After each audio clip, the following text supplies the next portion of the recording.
everybody. Welcome to another episode of Giants Interactions with yours truly, Big Pat Sports Talk. We got G Nation in the building tonight. G Nation Inside Sports with Classified 3F with Joe. Welcome, fellas, man.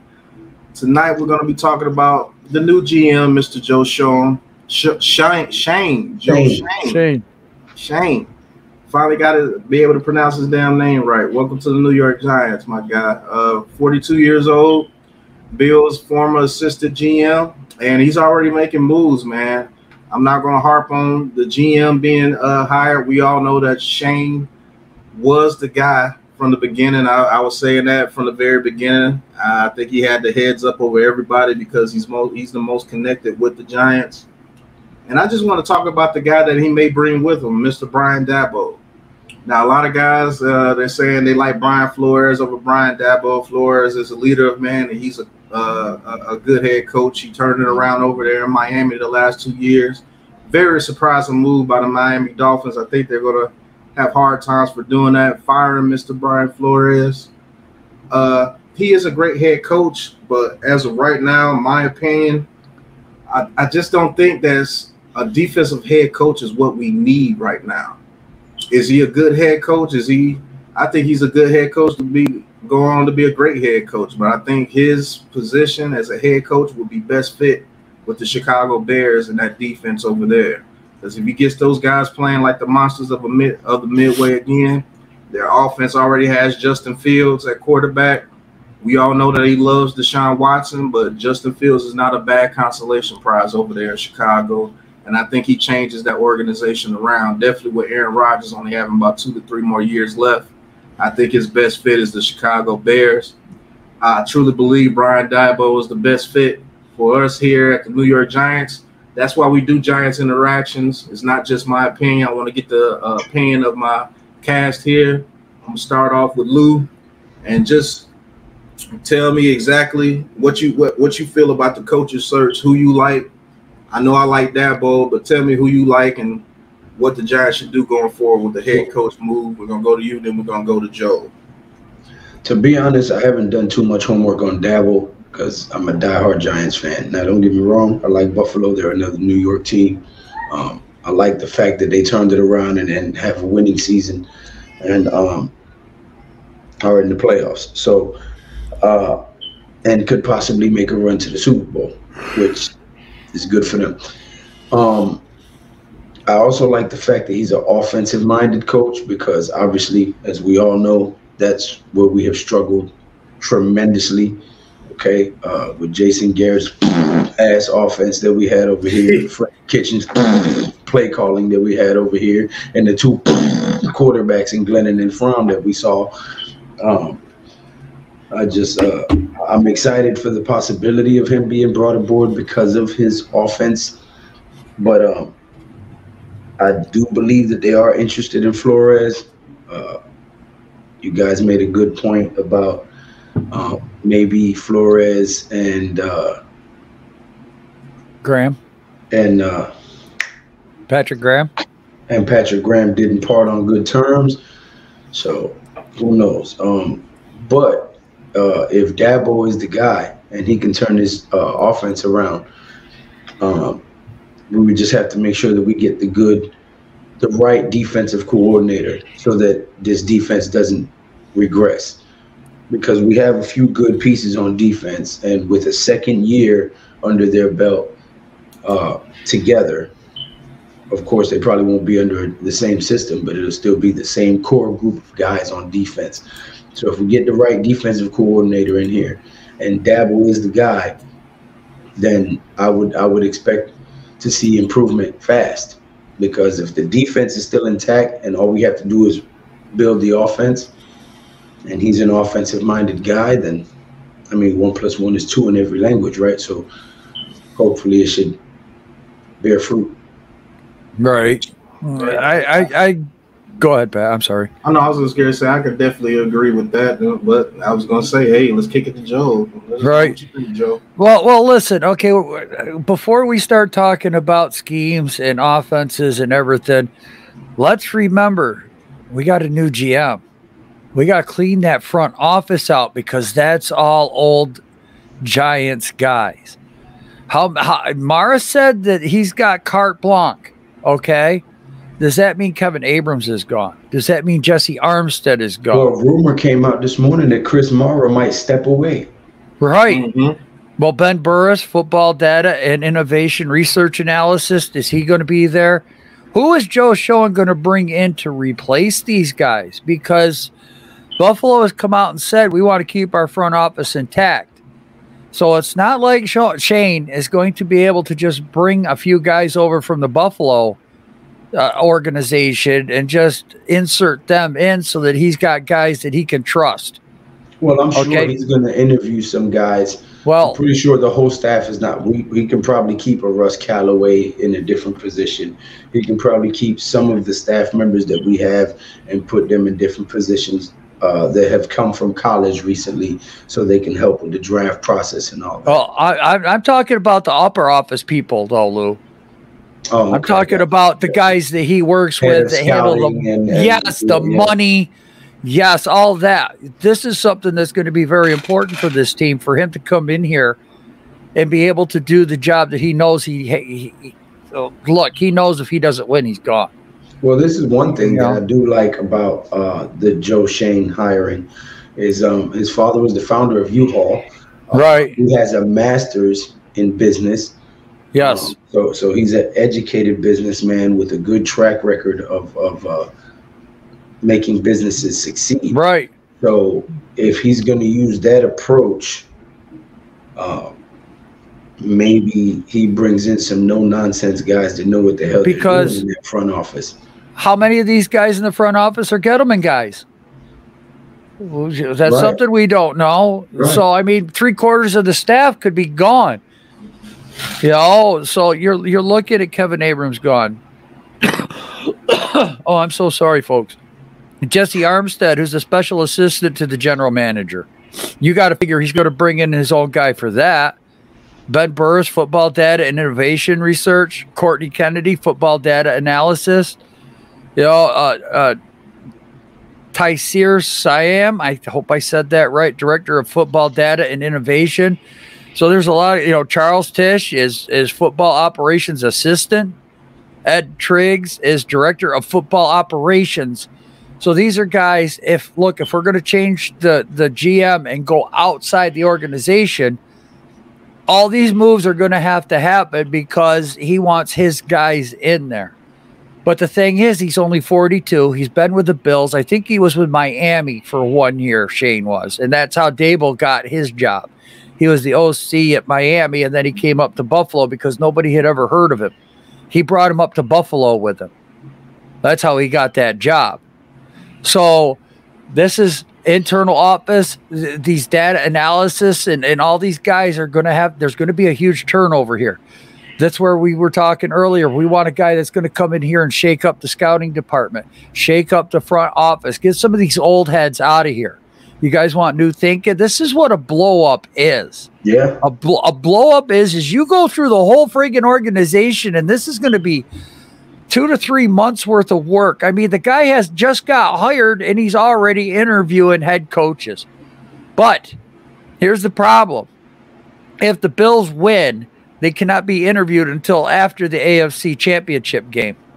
And if they win that game and go to the Super Bowl, he's not going to be our coach until after the Super Bowl. Right. So we might have to wait that long. Yeah. So, that's just one of the things. Now, I will say this.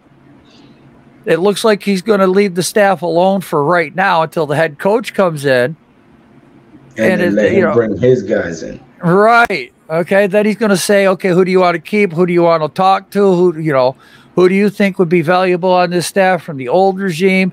Is it Patrick Graham? Well, let's look at his offense. It kind of was bad the first half, but it got better the second half. The offense kind of failed them a lot. They were out there a lot, so they should have had better numbers. But what if? Yeah, good point. Because if the guys hadn't been on the field that long, it wasn't gassed all the time. Right. That defense probably could have been even fiercer. Right. So let's say that Daboll does come here All right, can he grab the defensive coordinator and bring both those guys if he gives them an upgrade to assistant head coach / defensive coordinator, just like Patrick Graham is right now? So basically, you're getting the offensive coordinator and the defensive coordinator from the Bills. You're getting the VP from the front office. But now, who's related to these guys? Have they been long enough in the NFL to where they've got contacts where they can build their coaching staff? Are they going to have any chemistry? You know, are they going to be able to mesh when they want to run concepts? Are they going to be able to work together? Is there going to be a strained relationship there? This is all the little stuff that, you know, is there going to be a strained relationship between an old Gettleman guy that's still here trying to work with Shane? He's going to have to weed them out, man. This is going to take a lot of time. That's why I love doing these shows with you two guys, because we get into it, man. We just don't look on the surface. We look beneath the surface. And I was going to bring that up before Joe did, but he beat me to the punch. Sorry about that. Great minds think alike. Great minds think alike. That's what a true blow up is, people. He's going to have to hire a whole new scouting staff. He's going to have to hire, a whole new regime. And being that young, he hasn't been in enough places, to my knowledge, to be able to go to many different places and get his guys that he likes. So he's actually going to have to do a lot of due diligence this whole offseason if he plans on getting rid of the whole regime. So that's why I said, fans, will you have the patience for these new guys to come here and change things around? Because getting a whole new front office regime, that may take a full year because he is so young. I'm a weirdo. Sorry. All three of us are swinging our chair. Yeah, hey, what the hell, man? Right. That's right. Shaking legs. I don't know why I caught that shit, but it just, I was like, why are all of us doing this? That's real. That's real key to detail. I don't know why I do it too. I just do it naturally. But it's gonna take more than a couple of weeks for a whole regime to be built if he has to get rid of all the old Gettleman guys. Well, because there's been a report on Twitter that a lot of the Gettleman guys were gonna suck up to the new GM to try to keep their jobs and suck up to Chris Mara. Right. But he's stepping away supposedly. So. Yeah, right. Supposedly that if Chris Mara steps away, that means that he knows the whole regime is going to be changed. Yep. Well, I think that's what the carte blanche statement was, saying that even you. So will there be bad blood between Chris Mara and John Mara now? Who knows? Well, no, because that's he's obviously not the owner. But I'm your brother. You see what I'm saying? Right. But you're gonna let another guy come in here and take away my position and embarrass me like this? I love my brother, and I will still cut his check. But if we lose it and you're a part of the reason, we might need to step you away and have you do something else. We still pay you the same salary because you family, no love lost. Business is business. Yeah. Family is family. But maybe that proposition was brought to him and Chris Mara wasn't having it, and maybe he's going to step away because he doesn't want to accept a lesser role, and maybe he wants to keep the role that he has, and maybe Joe Schoen is like, no, I'm going to bring in my own regime. You just told me I had carte blanche, right? So I'm going to bring in, maybe they do him the same way they did Tom Coughlin, where they fired him but made him resign, and Dave Gettleman retired, but we all know he probably got shit canned. And you know what I'm saying? So that's the Mara way, Oh, well, my brother's going to step away. I probably cursed him out and told him, fuck you, you suck, get out of here. Right. He's going to come out there and say, oh, my brother's stepping away. Yeah. Hey, I would be the same. Go ahead, Joe. I was just going to say, as far as I'm concerned, don't let the door hit you or the good Lord split you. See you later. Hasta la bye-bye. Take care. Sayonara. Get the hell out of here. You screwed up for the last 10 years. So you got a new guy coming in. You just said it, Joe. You got a new guy coming in with a regime that's been here 10 plus years. And he has to replace all those guys. And he's a very young guy. 42 is very young when it comes to the front office game. That's almost a baby. Most of your front office guys and everything. I'll take that compliment, motherfucker. You're right. Most front office guys, they're well into their 50s, some into their deep 60s, and they've been doing this for over 20 years. This is his first GM job, and you're asking this guy to bring in a new regime a whole new coaching staff, bring in a whole new set of players that you believe that could get this team back on the winning side. Yeah, you just let's be real. Yeah, and let's be real. Yeah, we're gonna suck this year again. This has been a shitstorm here in New York for the past 8 years, 10 years. It's been a shitstorm here. So you asking this guy to come and do a hell of a job. Yeah, because we ruined the last 5 years of Eli's career. Yeah, so I just want the fans to think what that means. Right. You got to have patience. It may take 3 to 4 years to get this turnaround. Next year we might be 6-11. Yeah. So don't come out here with your pitchforks and torches talking about fire shame. Yeah, with your face paint, your clown noses and everything like that. Because this is going to take time. Everybody that was asking for this blow up, fire Judge, fire this, fire that, fire Gettleman, ghetto gone, and all the memes and all that. Well, now y'all gonna have to made your bed. You're gonna have to lay in it. It's gonna be at least a year or two before we see a winning product. Right. For real now. Because now we have a whole new scouting team we have to bring in, whole new front office, whole new, and with that means a lot of the team, a lot of the players that you like are probably gonna get shit canned too. Right. And we ain't even mentioned the training staff. That has to be resolved as well. Yeah. Because the training staff has failed for the past 5 to 6 years. We have been one of the most injured teams over the past 5 years. And I don't think there's anywhere close. That we didn't have analytics anywhere around the Giants facility until 2 years ago. That's how old school and way behind the times the Giants organization has been. We just got analytics 2 seasons ago.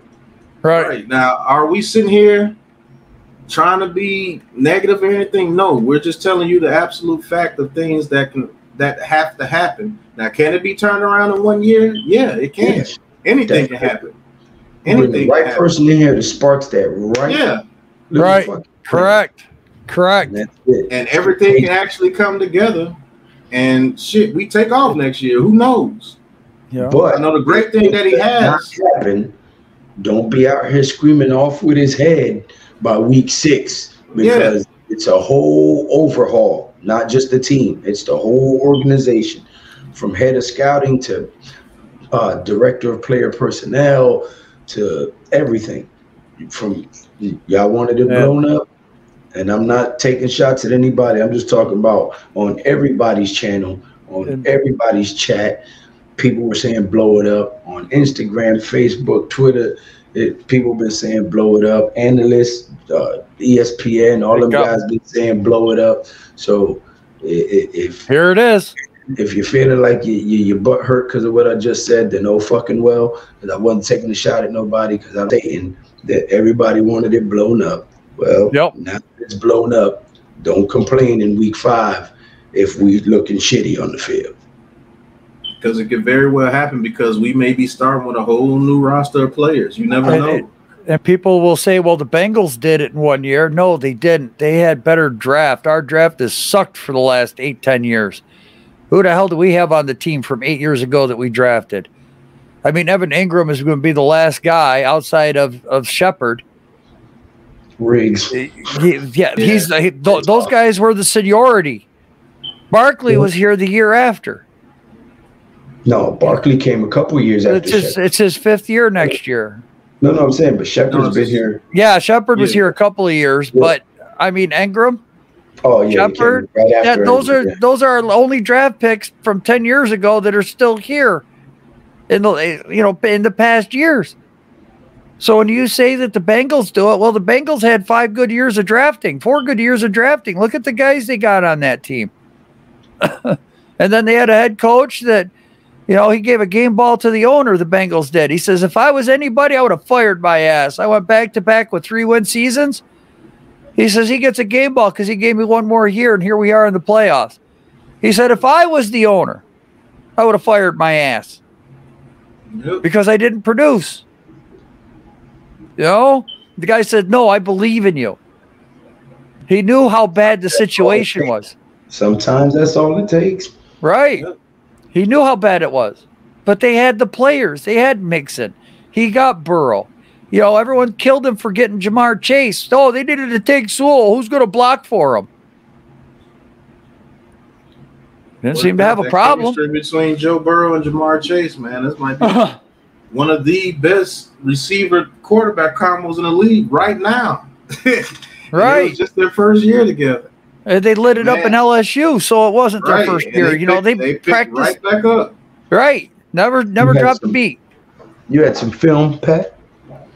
Yeah, I got some film about the guy that I'm going to get into now, Mr. Brian Dabo. I think this is going to be one of the first pillars that Joe Shane knocks over. I think he's going to hire Dabo as his head coach. I truly believe that. I believe they are a package deal. They've been together for a while now. They have good chemistry together.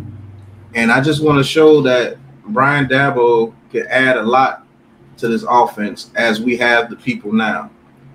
This is just going to be a couple of clips of people saying things about Brian Dabo, and we're going to get into some plays that I think this offense will be great at running. So let's get into it. I'm going to play it, and then I'm going to pause, and then we're going to talk. And same thing that we always do on Giants Interactions. Okay. What is it about Dable that he kind of knows when to go for the kill there a little bit? Yeah, he wants to throw it. He wants to put up points, and that's why we love him and why we love playing for him. So, but, you know, we just got to do our jobs day in and day out, so he has the confidence to be able to call that type of stuff down the stretch. And, you know, he really trusts us, and it kind of shows with that play calling. And, you know, that's what we want from him, and he's gonna give it to us.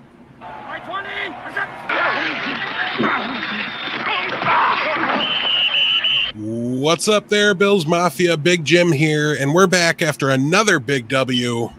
We're up to 4-0 now, and if you're like me, you're trying to contain the hype a little bit. It's a really exciting time to be a Bills fan, and the team is starting to get some national attention. Deservedly so. Josh came up big again this week, squarely and definitively earning his spot in the MVP discussion for anybody that still doubted it. I've been on that train for a bit now. Feel free to check out the Week 2 video. When I was watching this game, I tried to look a little deeper than just Josh's performance. I wanted to try to figure out why Brian Dable's system was getting the most out of the players. What's he doing that helps get these receivers so open? Why can't defenses stop us? The answer was kind of obvious to me after Week 4. He's been using a lot of motion and deception in order to create confusion in the defense and separation for the receivers. Now, what do we know about the offense that we had here? We had no scheme with the offense that we had previously with Jason Garrett. Patrick Sherman, he had a little bit of scheme to his offense, and Daniel Jones did throw up 24 touchdowns that year, even though he was playing. Most of those came against bad teams. That was his rookie year, and he almost set the rookie record. He almost beat out Baker Mayfield for the rookie record for touchdowns. So that does say something. But the further we get into the video, we're going to show what the schemes that Brian Dabo does that I think that will actually fit the players that we have here right now. With Kenny Galladay, with Kadarius Toney, with Saquon Barkley. Even if Evan Ingram was here, I think they get their own tight end in the draft. Even Slayton, even Ross. I think this scheme here, we can actually be pretty dominant in the NFC East because the NFC East doesn't play anything like this. And I think that's what he wants to bring here with Brian Dabo. Look for us to be the Bills of the NFC. I'm going to say this, especially if Brian Dabo is hired, which I truly believe he is. I just want to get your guys' opinion on the first clip of the video that I've shown. Give me 1 second because I do want to do this. I do want to shout out Mr. Bill's Mafia Film Room. I am using this video to push my point about Brian Dabo. So he did do a wonderful job. Go tune in, go subscribe to his channel. He did a wonderful job with this video. Bill's Mafia Room. But I just want to get you guys' opinion on that right there. Starting with Lou. Well, I mean, I like the movement and the deception of the offense, but in order for that to work, we would need a competent offensive line. Yes, I was going to get to which that. all of us know we do not have. So if that was the case, then I would expect this draft to be O-line heavy, which is I'll probably get a fucking erection if that's what happens. Oh, Jesus. But didn't need to know that one. That's I mean, seriously, no homo, pause. I know. But you know, this offensive line has been atrocious. We have been the laughing stock of offensive lines for quite some time. We all know this. So if that's the type of offense, if he does come over here and that's the type of offensive scheme that he wants to do, we're going to need a Linderbaum. We're going to need an Ekwonu because Hernandez, Pert, and Solder, again,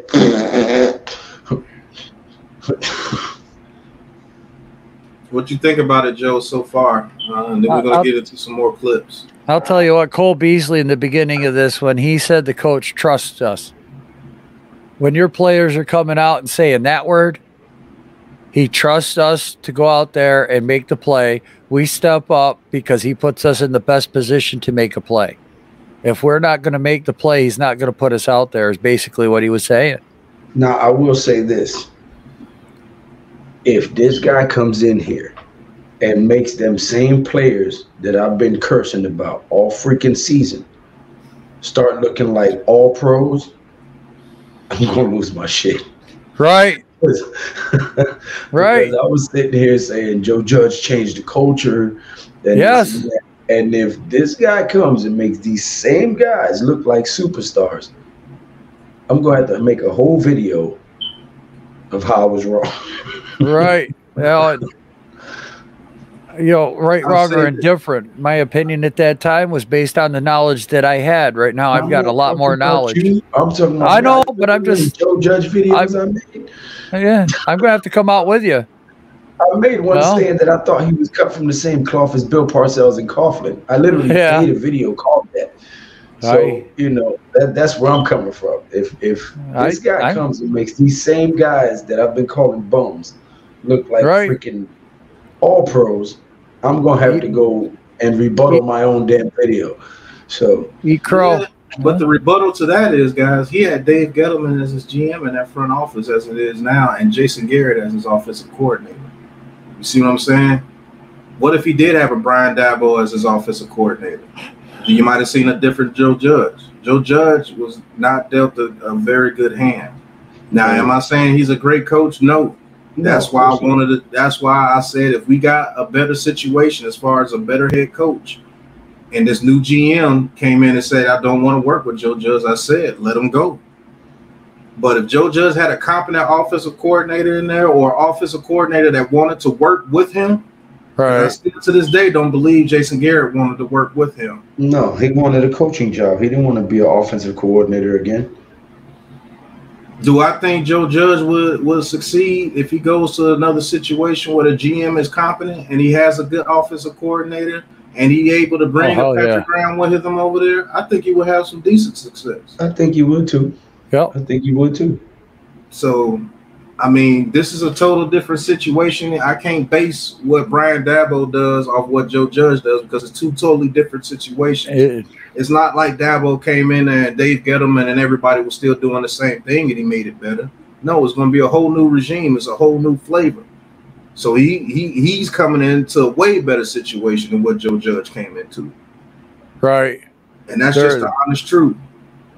There is, but you know, for what it is, Judge got overwhelmed, and you know, it didn't work out.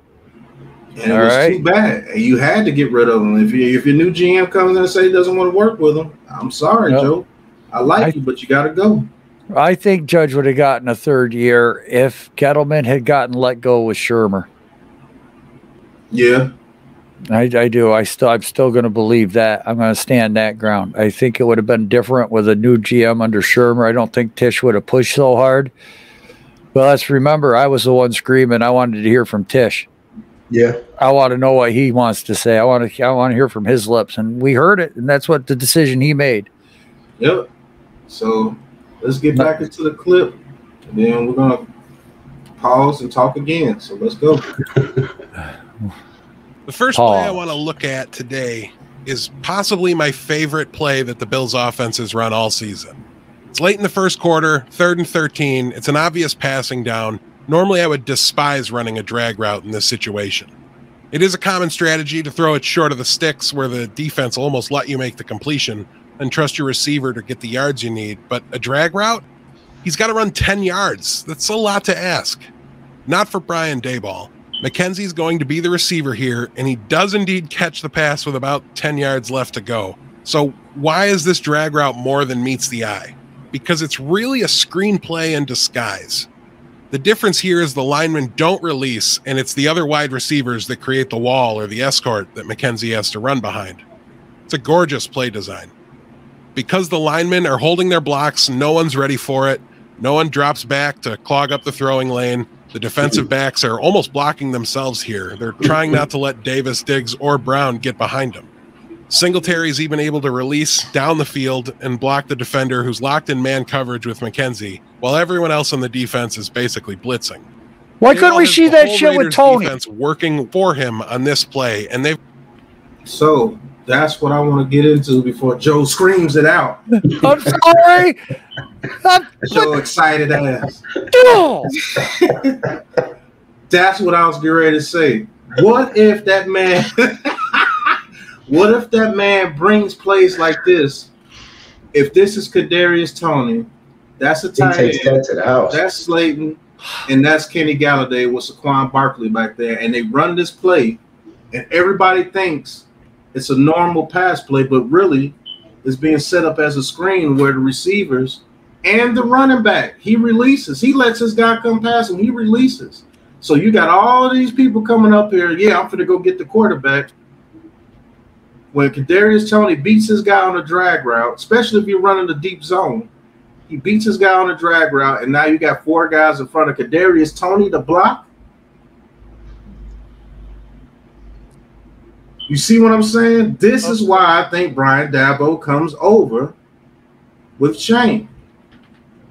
And that's a damn good concept to me, because if he's running concepts with the people, just the people we have now, what if they go out there and get a 2 free agent offensive linemen and draft 2 offensive linemen in the draft, and we have a good, competent offensive line? What if Daniel Jones is in a system like that? Daniel Jones was not in the system when we had Jason Garrett. It was line up, mano a mano the whole time, and hope your guy beats somebody, and everybody knows the play that you're running. So you're in a handicap even before you step on the field. What if people have to start worrying about this? Oh, man, he might run a drag route right here. Then Kadarius Toney just blazes it deep down the field, and the guy's a step behind because he thinks that screenplay is coming on 3rd down. Or John Ross. Yeah.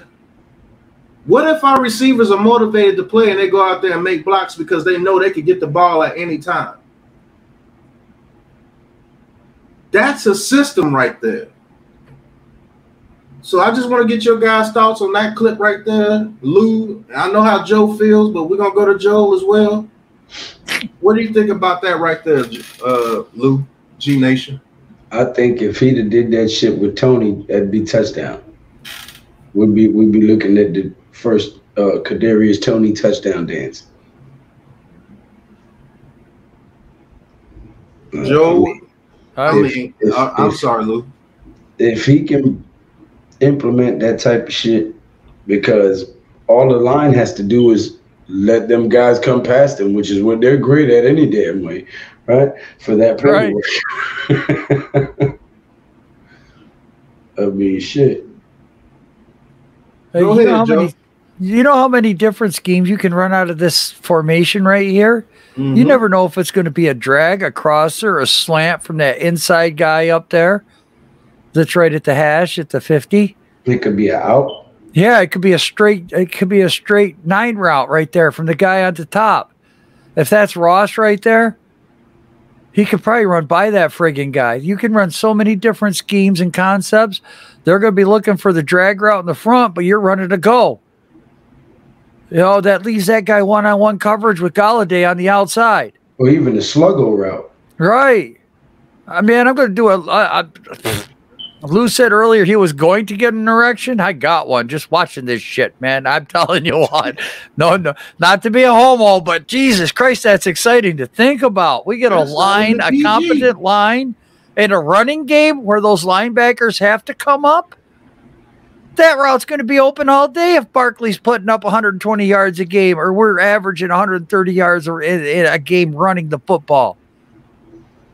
Man, so we'll mess around and go 51-10, boy. I'm telling you. I just want to add one thing to that. The NFC East right now, all they do is pin their ears back and attack the quarterback all day over here in the NFC East. The Cowboys do it with Gregory and Lawrence. Yeah, if you make them pay with the screen game. Yeah, the Washington football team does it with their front line, and the Eagles do it with Derek Barnett and whoever they have on their front line. They don't see shit like this in the NFC East. What if he brings that over here to us and we start using shit like this against them? That slows that whole defensive pass rush down. You want to let Micah Parsons come in there and be an animal all day? Well, guess what? We finna make you think with plays just like this. So we're going to go into the next clip. Let's get into it. They've got no idea it's happening until it's way too late. With the bird's eye view, you can watch it all unfold easily.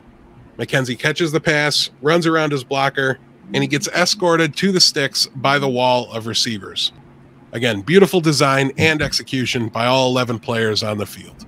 Next, let's look at the first TD pass of the day to Gabriel Davis.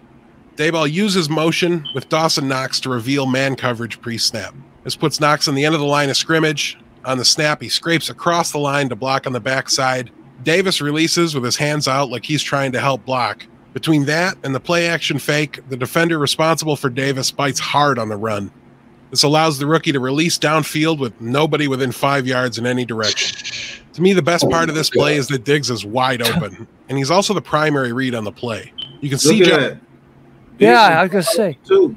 Daniel Jones probably throws it right here. He's probably so excited that he got a player wide open, but with Allen in his system, as long as he's been, he knows that he has another guy that could be wide open too. Josh, so look there first. Gabriel Davis. And Diggs is raising his hand, begging for the ball. But Josh has so much time in the pocket and such great vision of the field that he manages to find Davis by himself in the end zone. The pass. No, not only that, pause it for a second. The fact that when Diggs ran off, he's opening his arms. Now, everybody knows Stephon Diggs is a threat. So when you see him open and you see him put his hand up, all the defenders in that area are going to lock on him, which also helped that guy break free. Sorry, go ahead. Oh, no, so see what schemes like this, that's Kenny Galladay. Gabriel Davis, that's Kenny Galladay right there. Kenny Galladay could do that all day. When they ran this play, this man here faked like he was going to block. They have a run game that you have to respect. And the guy that was supposed to be guarding him starts to come up, and he loses Kenny Galladay. He gave a good indication that he was going to block. Yep. Let's rewind it a little bit. Yeah, it came out like that. Let's rewind it a little bit, and we're going to slow it down. When the other guy bit down thinking it was a run because of that, he run right past him untouched. So hold on, let's.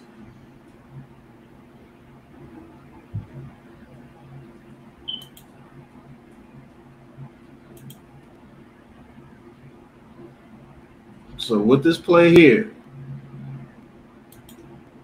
that right there, this guy is responsible for him. He's now thinking, oh, this is a stretch play. I'm finna go try to make a play on the other side.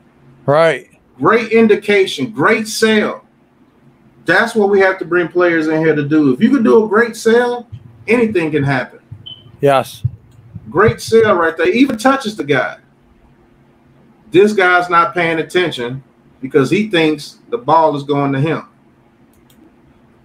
Now look at him. He's like, "Oh shit!" He done took off. That's the type of shit that'll make you go 51-10. I'm telling you. Now look, this was schemed so damn well that freaking Diggs got wide open. because this guy's in limbo. He's like, oh shit, I'm in the zone. He's doing his job. He done got burned. Nigga just lobbed that. These guys got confused because they thought it was going to a run.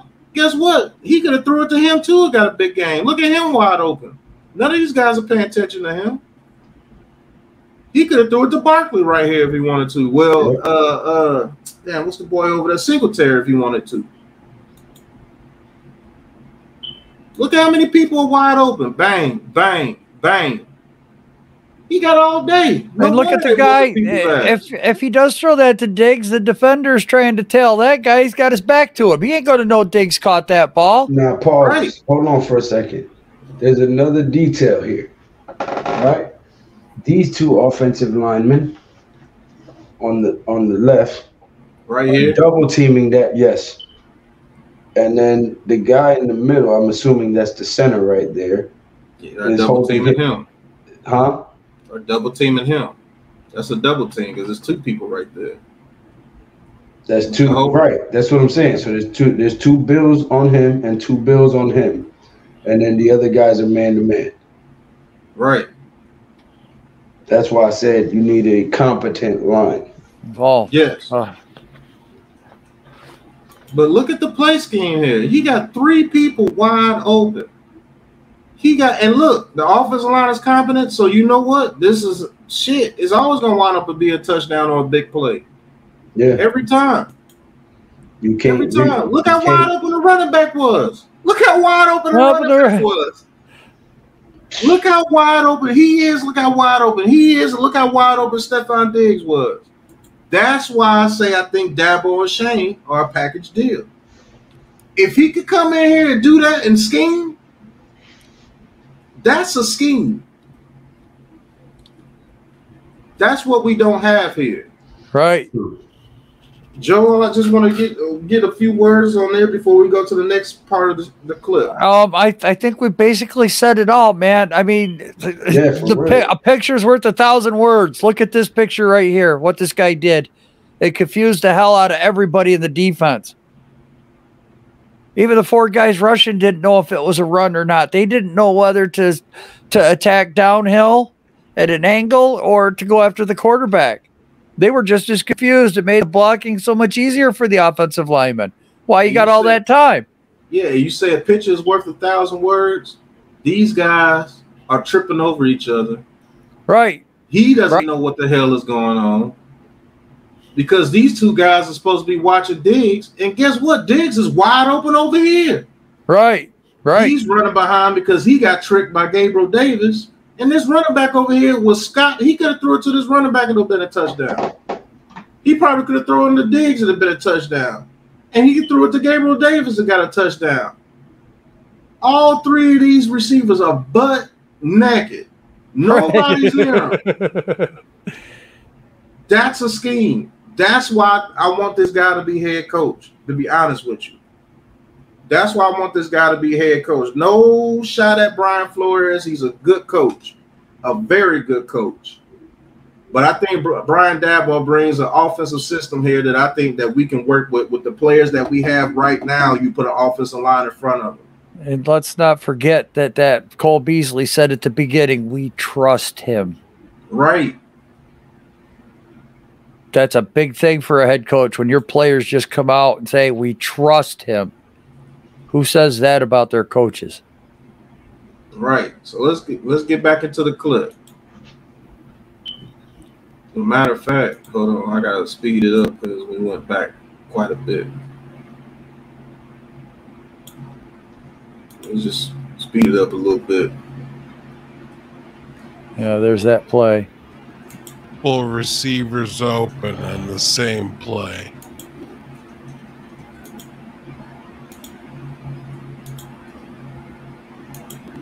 Let's go next to another first quarter play. Dayball uses multiple motions pre-snap here. To start, Knox moves across the line of scrimmage and nobody follows him, telling Josh that it's a zone defense. He then brings McKenzie to... See what I'm saying? That's how you help out your quarterback. But let's continue on. Remember, Isaiah McKenzie is Kadarius Toney in his offense, number 19. Fake the jet sweep, This allows the extra defensive back who lined up on him to blitz freely, and the play action freezes the second-level defenders. This creates a soft spot in the zone for Diggs to work in, and it's an easy pitch and catch for 10 yards. The motion creates confusion and space for the receivers to run their routes. Next, I want to look. So, what have we been asking for all last season on our streams when we was calling the game? Why don't we ever go in motion? Why don't we ever use motion, man? When you got Kadarius Toney, you should be able to use motion, and we can help out Daniel Jones with knowing the coverage. Well, you're damn right. And this guy brings that. He brings exactly what you asked for. With the players that we have right now, barring if they're healthy, I know a lot of people, well, they got to be healthy. I know that. Barring if they're healthy, that's a major if. But if they are healthy, and this guy gets those guys motivated like Cole Beasley, and we put a competent offensive line out there, who knows what we can do? Who knows what Daniel Jones can be? I think Daniel Jones can be a damn good quarterback in an offense like this, to be honest with you. Right.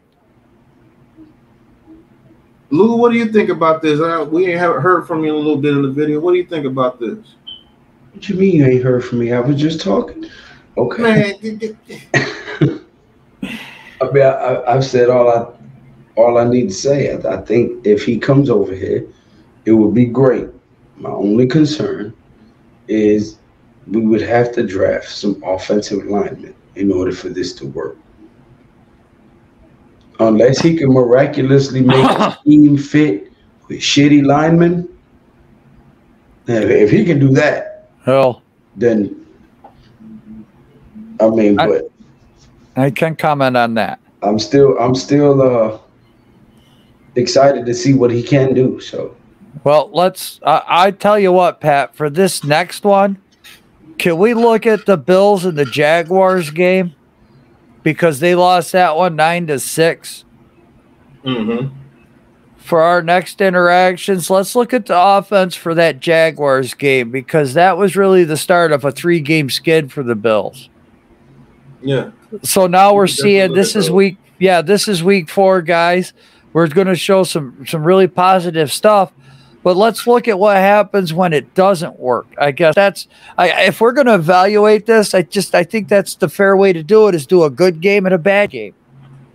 Makes sense. Definitely do that one on the next interactions, and it will be soon.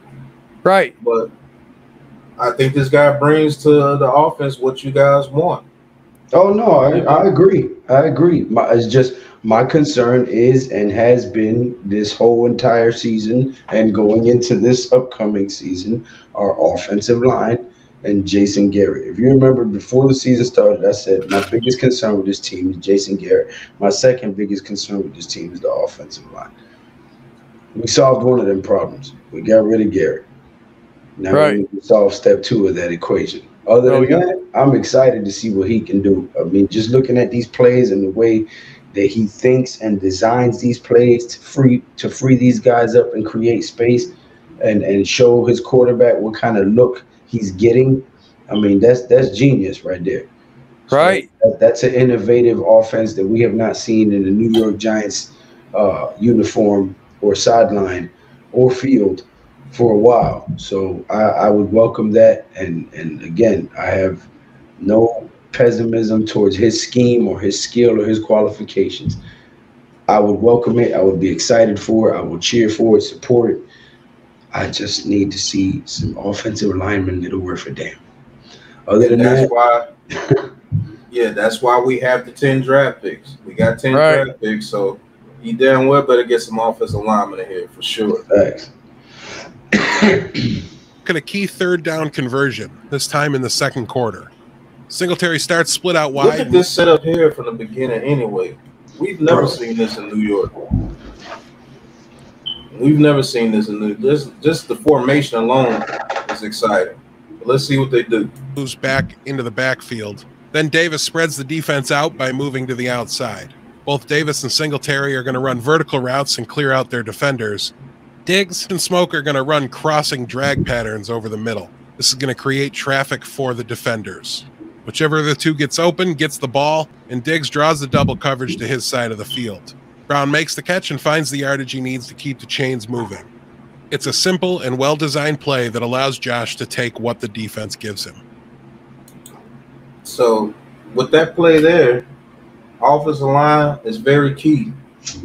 But the play actually schemed either whichever drag becomes open, that's who he hits. Multiple choices. That's what I mean by the scheme. Yeah, multiple choice. That's what I mean about a scheme. Daniel Jones didn't have multiple choice on most of his plays with Jason Garrett. No, Jason Garrett turned him into a one-read quarterback. Yeah. Right. Right.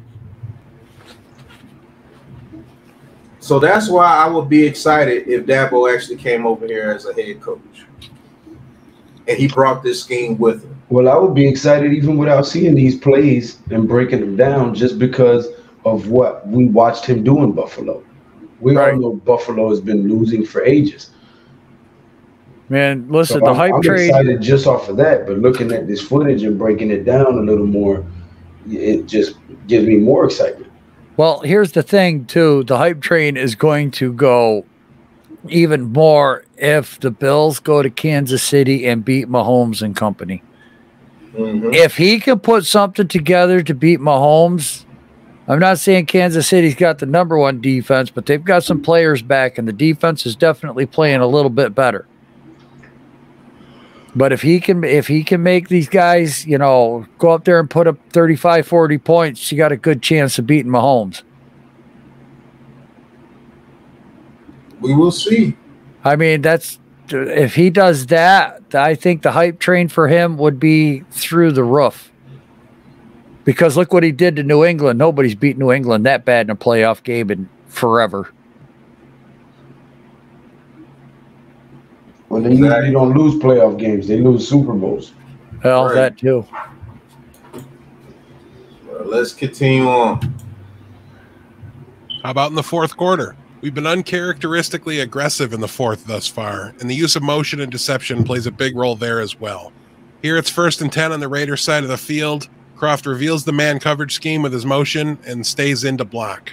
This, as well as the play action, freezes the defender, leaving an easy completion on the crossing route that has been incredibly deadly for Buffalo all season long. Does it affect the run game? You better believe it. Here we see Tyler Croft motion to the left side, stacking that side of the line in a classic run formation. Motioning a blocker to the left side is a pretty solid indicator of a run to the left, so the D-line shifts to their right. The entire right side of the offensive line crashes down on a blocker to the left. Again, this is movement that sells a left side run. Only Croft and Cody Ford tip their hands and move to the right here, giving away the play. And by the time Singletary makes the counter move, the damage is already done. The D-line has already shifted to exactly where the O-line wants him to be. Croft makes his way to pick up the linebacker, and Motor is taken down by the cornerback after a 6-yard gain. You see what I'm saying? What a nice play. That scheme. Now, what if that Saquon Barkley with a hole like that? Who knows what he can do? That scheme. They moved to the left and tricked you to think that it was going to the left. Had the lineman blocked down on the people already moving towards the left and let the tight end come back to the right and block up on a DB. And look how big that hole was for Singletary. Imagine if we could get holes that big for Saquon Barkley. Oh, the old classic fake to the left and cut to the right. Hey, and listen, okay, they snapped that ball as those linemen were moving, which means they weren't set. They couldn't get any drive, which makes the blocking easier for the offensive line. Exactly.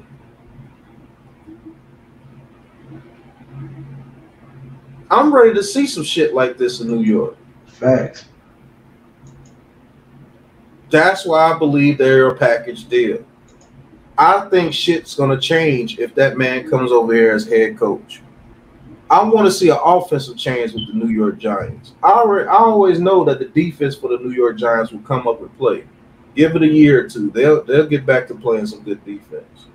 But if we could have put an offensive product like this on the field and scare some people, the defense gets better automatically because they get rest. Right. Right.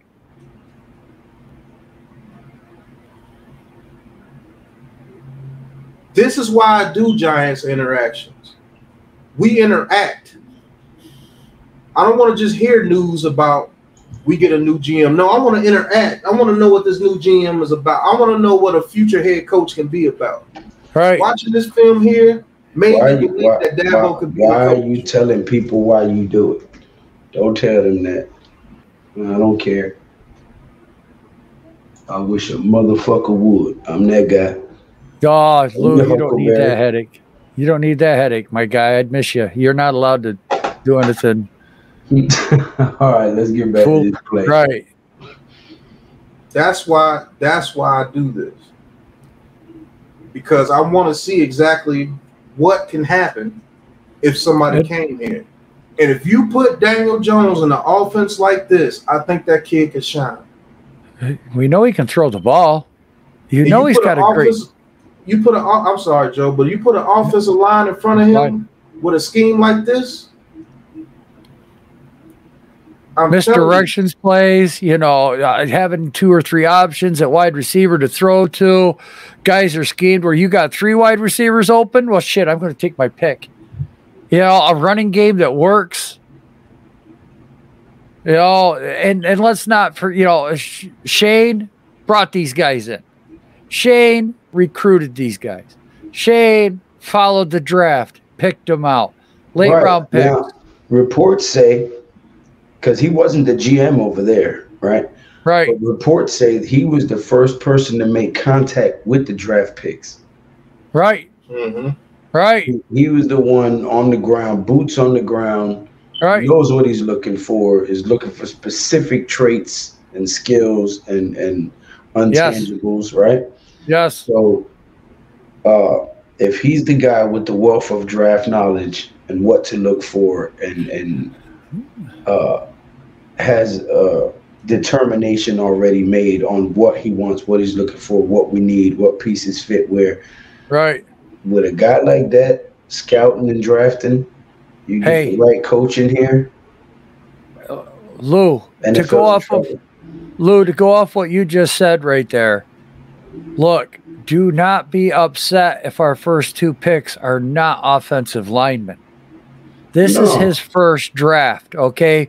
We're going to see what he's going to do. Look, he might trade both those first picks and realizing that he can't fix it with just this draft and maybe a few pieces next year. He might need 10 or 12 draft picks the following year. So maybe we trade the 5th down to the 10th and get another first rounder for next year. Maybe we trade the 7th down to the 12th and get a second this year, a second next year, a second the following year.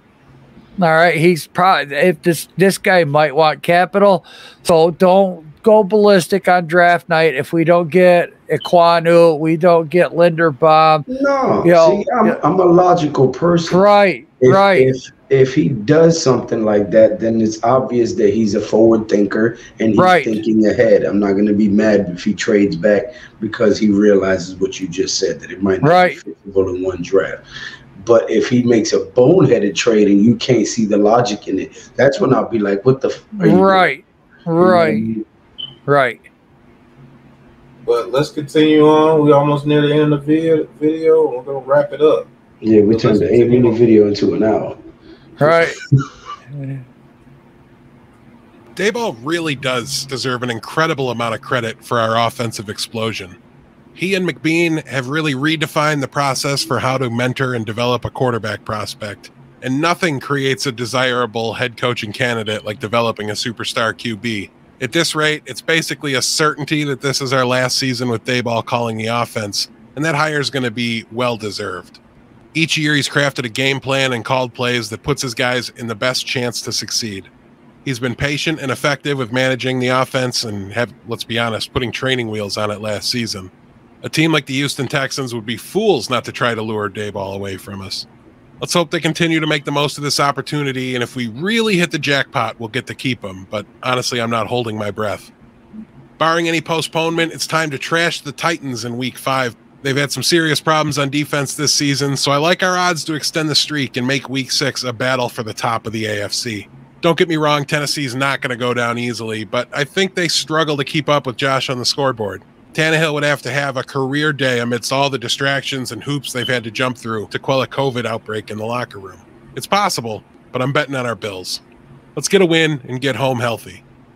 Please like this video and leave a comment to let me know which wide receiver you think has the most catches in week 5. If you did like the video.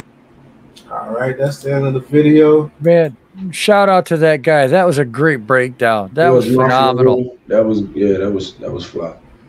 So, just with that breakdown, guys, that's why I started off the video saying I would love to have that package deal of Shane and Dabo. We got half of it. I would like to bring Dabo over here because I think he brings an offensive mindset that we haven't seen with the New York Giants since what, Kevin Gilbride? Maybe. Yeah. And even then, go ahead, finish. Sorry. I mean, you're saying even then the scheme wasn't that great with Kevin Gilbride. We would just punish you because we were bigger and stronger, and we had a quarterback that knew how to put people in positions to be the best of their ability. But what if we had a head coach that knew how to do that for these players as well? What if we had a head coach that knew how to use the speed of John Ross, the elusiveness of Tony, the size of Kenny Galladay? Evan Ingram in that system there will be an absolute monster. Tony Gonzalez status in that system. And you look at the tight ends the Bills have drafted the last couple of years. Yeah. So that's my take on the whole Joe Shane hiring. Yes, I'm very excited about Joe Shane hiring, but I'll be even more excited if he gets his boy Dabo over here with him. Now, let me ask you a question, because it's possible that Dabo comes over as an OC. No, head coach. No. Unless you say whoever the head coach is Brian Flores, and you give Brian Dabo assistant coach or something like a Patrick Graham ordeal. But I don't see him leaving Buffalo if he's not a head coach. I'm sorry. Right. Right. I don't see a lateral move. My only concern with that, bro, is that I don't want a first-time head coach again. I don't either, but the things that help him out. He might be great at offense, but if he can't run the whole ship and he hasn't run it before, and I'm not trying to mess up the video or nothing like that, because I'm excited about the offensive possibilities. Hey. I'm worried with the unproven head coaches that we just had 3 of. We bring it here. McAdoo, Shermer, and Judge. I think it's totally different because Shane is the new GM and they have experience working with each other. Right. So I think that makes that situation a little different. I think it makes his situation, the where he's a head coach of the team, a little stronger. Makes the transition a lot smoother too. Yeah. Because he knows he's a first-time head coach. He knows where he's probably going to be struggling or whatever. So, and the whole organization has a new vision that they're trying to follow. Yeah, but, you know, the more I think about it, guys, let's not forget, Shane's going to be a first-year GM. And, you know, Dabo's going to be a first-year head coach. You know, I'm sure there's going to be growing pains. But this, look, I said it. I'm giving him at least 3 years. If we hire him, he's got 3 years. And if it takes 3 years. I would say 4, because we can't keep doing this 2-3 year shit. Right. I agree, 100%. We blew it up because how long is he going to take for him, like I said in the beginning of this, to change that front office around to get the guys in he wants? Yeah, it's not. That's a lot of interviews, man. Yeah. That's a lot of interviews. Before you can even start implementing your system, your scheme, or anything, you got to get guys in here. Right. Scouts. Training staff.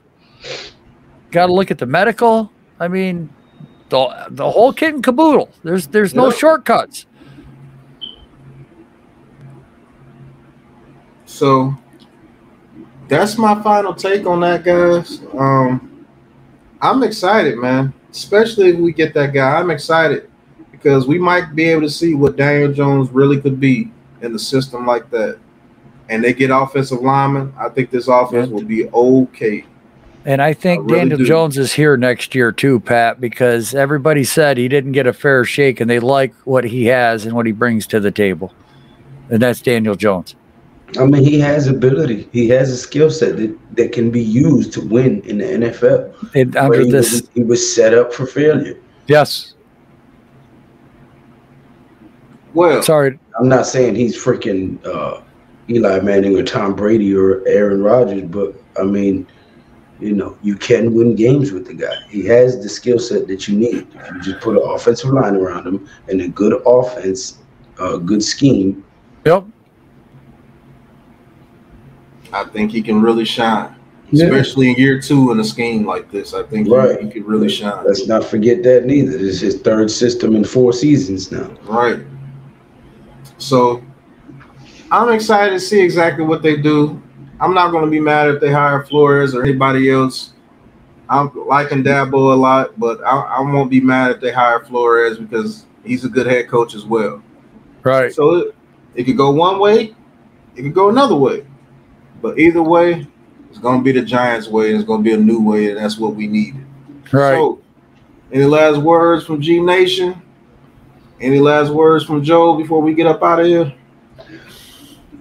Subscribe to the channel, man. Help me out on the road to 1,000 subscribers. I'm at 600, need 400 more. Everyone counts. So you can be that one that helps. Yeah. I'll second that. I'm at 250. I haven't been doing this very long, but if I've got 250 by now, I mean, it means somebody likes to watch what I'm doing. Yeah, that's right. I got almost 2,000 watch hours. Oh, well, see, you're halfway there on the watch hours. Right. So people are watching my content, man. Just like, subscribe, ring that bell. And you heard those two gentlemen. Like and subscribe to those channels, damn it. Shout out to Nate. And his. Right. Yeah. And his too. Doing this for all my guys, man. This has been Giant Interactions episode 3. Can't wait to do more with these guys. Got another one coming up, as you heard in the episode. We will be doing that soon. We're going to show you a bad game from Brian Dabo. Let's see if that changed your opinion on him. If you like him after this video, hopefully you still like him after that video. Who knows? People's opinions change every day. But for right now, I like Brian Dabo as the head coach of the New York Giants. We're going to be the Buffalo Bills of the NFC. And Daniel Jones, I hope you have a hell of a career if that guy comes over here. We're going to be the New York Giants. That's right. You know what I mean, the Bills are the only team that went to 4 Super Bowls straight and lost all 4. We know what's but if we make it to 4 straight Super Bowls, we won at least 3 of them. Right. That's right. Remember, folks, you heard it here first. So right. we'll be doing other stuff. You heard it on the stream, man. The first, Until then, foremost. To the next one, smoke screen.